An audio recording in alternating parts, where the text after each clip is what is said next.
Greetings, Culture Warriors. This is Jeff Vieira, author of Culture is Everything, and your host for this latest Dispatch from the Front. You know, the pandemic, business is changing a lot as companies struggle to adjust to the reality of what's going on in the economy as a result of our unprecedented and, in my opinion, unprecedentedly stupid response to the Wuhan virus.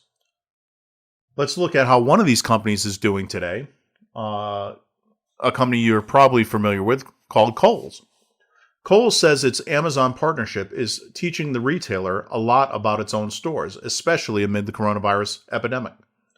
It has opened our eyes that there are other roles a Kohl store can play to the American consumer, Kohl's chief technology store officer Paul Gaffney told CNBC's Deidre Bosa Thursday afternoon during a virtual CNBC at Work Spotlight event. Kohl said ahead of the 2019 holiday season that a nationwide rollout of its Amazon return service was going to be a boon for business. It now accepts Amazon returns at all of its stores, devoting a portion of each of its shops to the service with designated kiosks or counters. The hope for Kohl's has always been that in coming in to make returns, customers will then proceed to buy something, subsequently boosting Kohl's sales. Analysts have since, however, doubted that the tie-up has been worth it for Kohl's, especially when this past holiday season was not as strong as the retailer in Wall Street expected. I get this question, is Amazon working? Kohl's CEO Michelle Gass said in January at the National Retail Federation's annual Big Show in New York. Amazon is working, she said, debunking the naysayers. This returns program is working. We're seeing the traffic. We're getting new customers. On Thursday, Gaffney reiterated Gass's comments during the CNBC virtual event. It has brought new people into Kohl's who otherwise wouldn't have gone into Kohl's, Gaffney said about the return service, and many of them buy something. It has underscored how important a physical transaction is to some people, he added. Meantime, as Kohl's stores are able to reopen after being forced shut due to the COVID-19 crisis, Gaffney said customers are coming back even stronger than the retailer was anticipating. We are thankful customers have returned in strength to our stores, he said. It's not quite before COVID levels, but it's quite interesting. People have come back strong, especially to apparel. Other retailers, including American Eagle Outfitters and Abercrombie & Finch, have said, similarly, that shoppers are returning to their stores in larger droves than anticipated. Retail sales rose 17.7% in May from the previous month, well above the 8% forecast, according to data released this week from the U.S. Census Bureau. That was after retail sales tumbled a record 16.4% in April. Clothing and accessory stores reported the biggest percentage gain in May at 188%, while sporting goods, hobby, musical instruments, and bookstores rose 88.2%, the data said. Kohl's shares were recently down 1% Thursday. The stock is falling a little more than 54% this year. Okay, so we've talked a bit in the past about how this has affected retail, the ongoing battle between e-commerce and brick-and-mortar retail storefronts that's been going on now for quite some time. And what I think is really interesting here and what Kohl's is doing is that rather than view the e-commerce competitor as a threat, they've chosen to engage in a strategic partnership with one. And when you think about it, it makes a lot of sense. Now, I've ordered a lot from Amazon in the past, and occasionally I've had to return things. And when you return them, even though Amazon makes it fairly easy,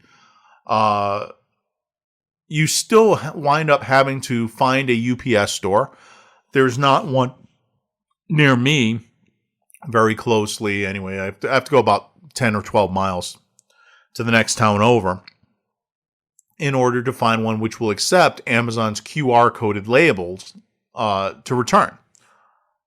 So it's not super easy to do. If you happen to live closer to a Kohl's What a great benefit that is, that you're able to, when you have a return, come in and just drop off your Amazon return. And hey, I'm already inside the building.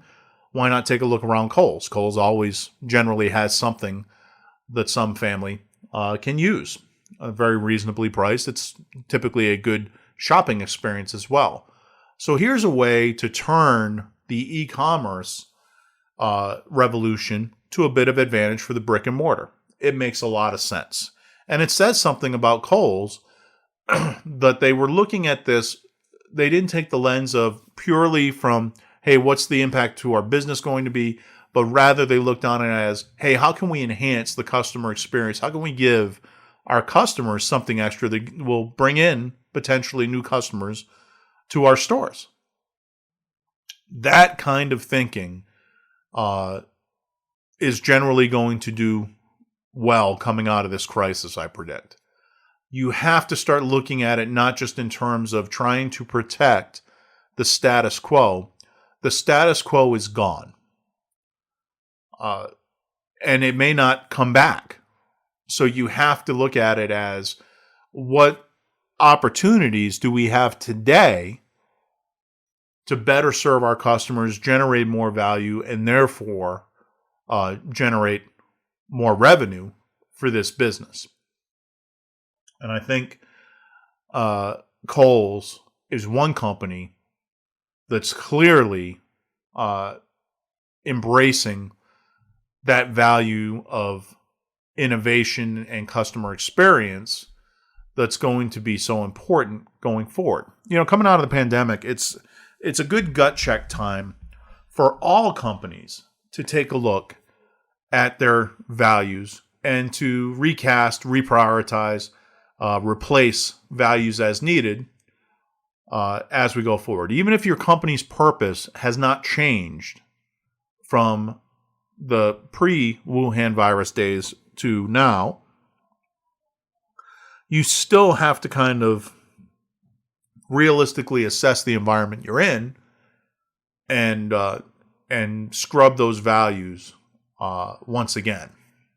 It's also a good idea to really take a good look at your processes and your behaviors in light of that recast values list. So if, like Kohl's, you come out and you say, we weren't that much into customer experience, or we weren't that much into innovation now, but in order to get our customer base back, we're going to have to do that. We got to get better at this. Then you want to take a look at it and say, hey, do I have the right people on board to really think outside the box and do that? If not, let's go get them. Do I enable stores at the local level to be able to innovate in a way that will serve their local community better? If not, maybe we should look at that.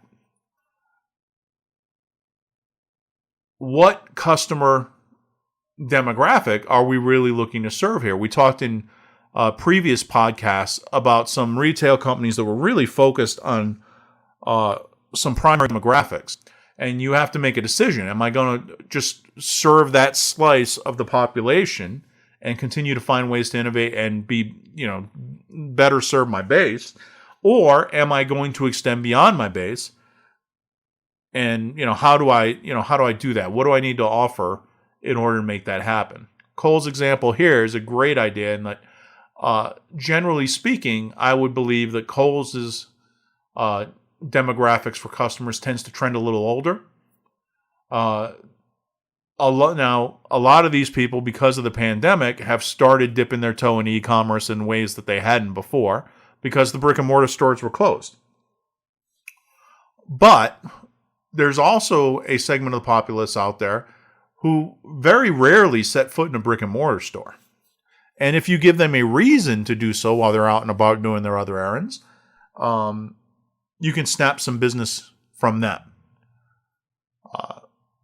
So it really just depends on what your overall strategy is, but it's a good idea to recast your strategy in light of how reality has shifted before and after this pandemic.